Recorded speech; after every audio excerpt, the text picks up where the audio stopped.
하이데거, 그는 자신의 주저 존재와 시간을 통해 서양의 전통 철학은 인간의 숨결을 놓쳤다고 지적하면서 이러한 철학의 역사는 존재, 망실의 역사라고 지적한 바 있습니다. 이리하여 현대 존재론의 새 지평을 열었다고 평가받는 인물 하이데거. 그렇다면 그의 삶 또한 위대했다고 말할 수 있을까요? 원래 하이데거에게는 훌륭한 스승 에드문드 후설이 있었습니다. 그리고 그는 그로부터 현상학을 배울 기회를 가졌는데 이 덕분에 존재와 시간이라고 하는 이 유명한 책도 쓸 수가 있었던 거죠. 그래서 이 책이 처음 출간되었을 때는 그의 스승 후설에게 헌사를 바치기도 했었는데 1941년 제5판을 출간할 때는 이 헌사에 대한 문구를 삭제시켜버렸죠. 왜일까요? 후설은 유대인이었고 하이데거는 이 당시 3125894라고 하는 이 당원 번호를 발급받은 나치 당원이었기 때문입니다. 그런데 제가 대학 학부 시절 하이데거를 처음 배울 때만 해도 그의 나치 행적에 대해서는 확실한 게 아니다 라고 하면서 장관급 인사들이 만남을 제안해도 이웃 주민과의 약속을 우선시했던 그런 소박한 인물이었다 라는 식의 설명을 듣곤 했었답니다. 하지만 진실은 손바닥으로 가릴 수 있는 게 아닙니다. 최근 학자들 중 일부는 많은 사료들에 근거하여 하이데거에 대한 불편한 진실들을 밝혀냈는데요. 그중 하나를 먼저 소개해볼까요? 하이데거는 아이를 둘이나 둔 유부남이었음에도 불구하고 자신의 여제자 한나 아렌트와 연애 행각을 벌였습니다. 하지만 그녀가 유대인이었기 때문에 자신의 앞날에 걸림돌이 될 거라고 판단을 한 이후에는 그녀를 헌신짝처럼 버렸죠. 그럼에도 불구하고 아렌트는 하이데거에게 보낸 마지막 편지에서 당신을 계속 사랑할 거라고 글을 썼는데요. 그녀가 죽기 1년 전인 1974년에도 여전히 하이데거를 존경한다는 내용의 글을 쓰기도 했었습니다. 전체주의의 기원을 쓰고 악의 평범성 문제를 논하면서 나치즘과 파시즘의 본질을 비판했던 그녀가 전체주의에 가담했던 나치의 앞잡이 하이데거를 끝내 존경했다는 이 모순, 제가 아렌트의 철학을 공부할 때마다 번민에 휩싸이는 이유이기도 한데요. 어쨌든 이러한 하이데거의 철학에는 비본래적 실존과 본래적 실존이라는 두 개념이 들어있습니다. 여기서 비본래적 실존이란 사람들 사이에 몰입해 있는 한 인간이 눈앞에 있는 사물의 마음을 빼앗긴 채 그때마다 달라진 마음 상태로 사는 것을 말하며, 본래적 실존이란 세계 속에서 자기를 되찾아 미래를 예측하고 그에 따른 결단을 하며 살아가는 것을 말하죠. 자, 그렇다면 하이데거는 자신의 여제자 아렌트를 상대로 성적인 욕망을 느낄 때는 숨어서 교제하다가 다시 사회적 성공이라는 욕망에 마음이 뺏겼을 때는 그 여제자를 내쳐버리는 삶을 살았는데, 이러한 그의 삶이 그 자신이 말하는 본래적 실존의 삶과 일치한다고 말할 수 있을까요? 아내가 유대인이란 이유로 이혼을 강요당했던 야스퍼스는 어떤 탄압에 불하지 않고 자신의 아내를 지켰습니다. 그에 비해 하이데거는 정직한 삶을 살았다고 할 수 없으며 1945년 자신이 쓴 이 글과 1966년 슈피겔지와의 대담에 대해 쓴 이 글에서 자신의 과거 행위들을 부정했죠. 그렇다면 하이데거에 대한 현대 철학계의 반응은 어떨까요? 가령 해체주의 철학으로 유명한 자크 데리다는 하이데거의 나치 행적은 잘못이지만 그가 나치 당원으로 부임했던 프라이부르크 대학 총장직 시기까지가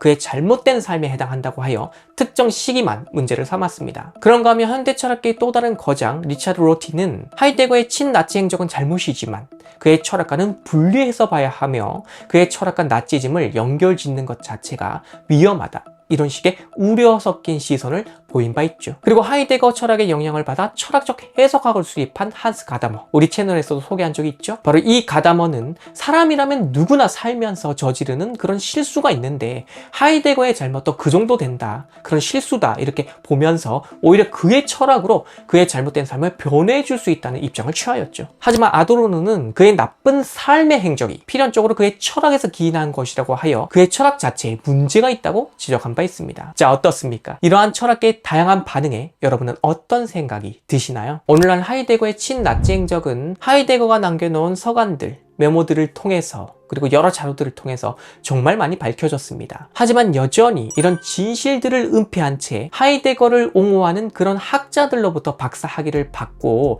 자리를 잡으신 여러 학자들은 아직도 하이데거를 옹호하거나 아니면 최소한 그럴 수밖에 없었다는 식으로 변명을 해주고 있죠. 저 역시 철학을 전공하면서 저런 학자들과의 관계에서 무척이나 불편한 상황에 빠졌던 적이 있는데요. 하지만 진실은 밝혀야 하는 것이지 가려서 될 것이 아니지 않습니까? 그것은 비겁한 비겁하다고 하겠습니다. 그래야 오늘 우리 주제와 관련하여 아주 중요한 이 책을 소개하고자 하는데요. 이 책의 저자 파리아스는 하이데거의 제자였으나 구동독과 서베를린의 기록보관소를 비롯하여 여러 사람들이 보관해 놓은 자료 등을 찾아내가지고 자신의 스승 하이데거가 어떤 친나치 행적을 보였는지를 정밀하고도 자세하게 논증했답니다. 그래서 이 책의 등장 이전과 이후가 하이데거에 대한 우리 이해의 방향을 바꿔놓는 기준이 된다, 이런 평가를 받는 것인데, 이 책 이후 많은 학자들이 이러한 연구에 힘을 얻어 동참을 했고요. 그래야 많은 성과를 냈기 때문에 여기에 힘입어 저 또한 이런 강의를 마련할 수 있었답니다. 자, 그렇다면 먼저 그가 프라이부르크 대학 총장 시절 무엇을 했는지 좀 볼까요? 1953년 노벨 화학상을 수상한 헤르만 슈타우딩거, 그가 이 상을 수상하기 전이었던 1934년 2월 10일 하이데거는 그가 전쟁에 반대하는 평화주의 사상을 가지고 있다는 이유로 지역문화장관에게 밀고를 합니다. 그러면서 하이데거는 슈타우딩거가 국제적으로 명성을 이미 높게 쌓아놓은 인물이기 때문에 섣불리 건드리면 오히려 국제적 이슈가 될 거라고 하면서 조용히 은퇴시키는 쪽으로 방향을 잡아야 한다고 조언을 하기까지 했었죠. 그리고 하이데거의 제자 중에는 카톨릭 지식인으로 유명했던 밀러라는 인물이 있는데 실력 있는 학생으로 유명했었습니다. 그러나 그가 민족사회주의, 즉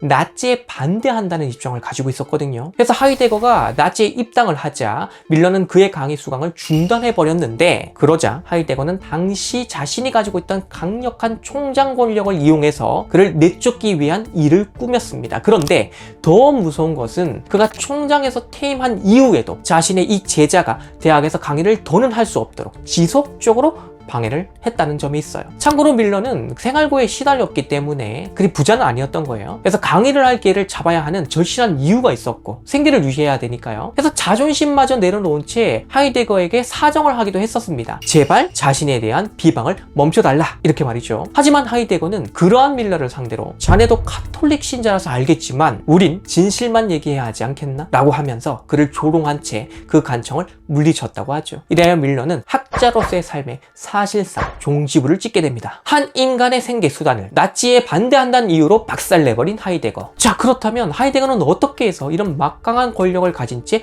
사람들을 괴롭힐 수 있었나? 이걸 이제 알아봐야 되는데, 그 이유는 당시 그가 대학 총장이었다는 사실 외에도 나치의 절대 권력을 부여받은 특별한 총장이었다는데 그 까닭이 있습니다. 자, 그러니까 본시 하이데거는 나치의 권력이 몰락한 후 이런 입장을 밝힌 적이 있어요. 자신은 총장 시절에 나치로부터 대학의 학술적 자율성을 지키기 위해 저항했다, 이런 주장을 했던 적이 있단 말이죠. 하지만 그는 총장 재임 시절 나치의 교육부 장관이 총장을 임명하는 방안, 즉 원래 총장은 대학에서 선출하는 건데 이런 전도 깨버리고 교육부 장관이 총장을 임명하는 방안을 하이데거가 적극 수용을 했고요. 이렇게 임명된 총장은 그 대학의 전권을 행사할 수 있도록 나치 정권으로부터 부여받는다는 이 방안도 하이데거 그 자신이 수용한 것입니다. 그 자신이 그 후에 무시무시한 권력을 행사했던 것이죠. 그리고 1933년 11월 3일에는 이러한 막강한 권력에 힘입어 나치의 인종차별법을 학생들에게도 적용하라고 하는 이런 지시를 내리기까지 했었으니까요. 참으로 무서운 인물이라고 하겠습니다. 그렇다면 이러한 하이데거의 잘못은 단지 대학 총장 시절의 단순한 실수였던 것일까요? 만약 그렇다면 그가 총장직 시절 이후부터는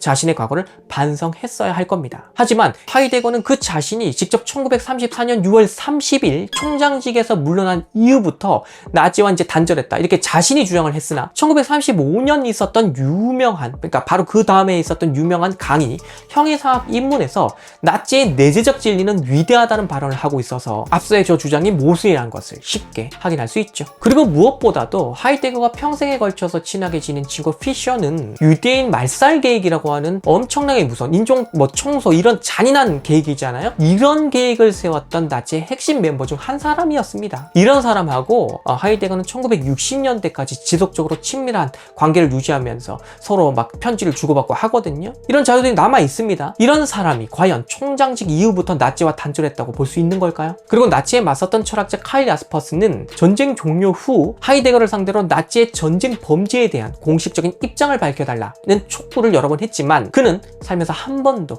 여기에 응한 적이 없습니다. 이러한 하이데거는 대학에서 강의하던 시절 나치의 대학살을 그저 기계화된 식품산업에 비유하기도 하여서 오늘 우리에게 큰 충격을 주기도 하는데요. 그러므로 이제 더는 하이데거의 삶을 옹호해주는 그런 발언은 삼가해야 하는 것이다 라는 말씀을 드리고 싶은데, 하지만 여전히 그의 철학만큼은 위대함으로 그의 삶과 분리해서 봐야 한다고 말하는 학자들이 있죠. 이를 철학의 자율성 문제라고 하는데요. 최근 슬라보의 지적 또한 하이데거의 철학을 나치즘으로 단정해서는 안 되는 게 아니냐라는 식의 입장을 밝혀서 주목을 받기도 하였습니다. 그러나 앞서 소개해드렸던 아도르노는 그의 철학 자체에 문제가 있다고 보는 입장을 피력한 바 있죠. 따라서 제가 다음에 또 기회가 될 때는 하이데거 철학에 내재된 나치즘 요소가 과연 있는가, 있다면 그것은 무엇인가, 이런 거에 대해서 상세히 설명을 해드릴 테니까요. 참고해 주시기 바라며, 하이데거를 전공하고 그의 철학을 강의하고 있는 많은 분들에게 불편을 드리려고 이 강의를 만든 건 아니고요. 그의 잘못된 삶은 그대로 우리가 직시할 수 있도록 공개되어야 한다는 차원에서 말씀을 드린 것이니까 오해가 없었기를 바라겠습니다. 감사합니다.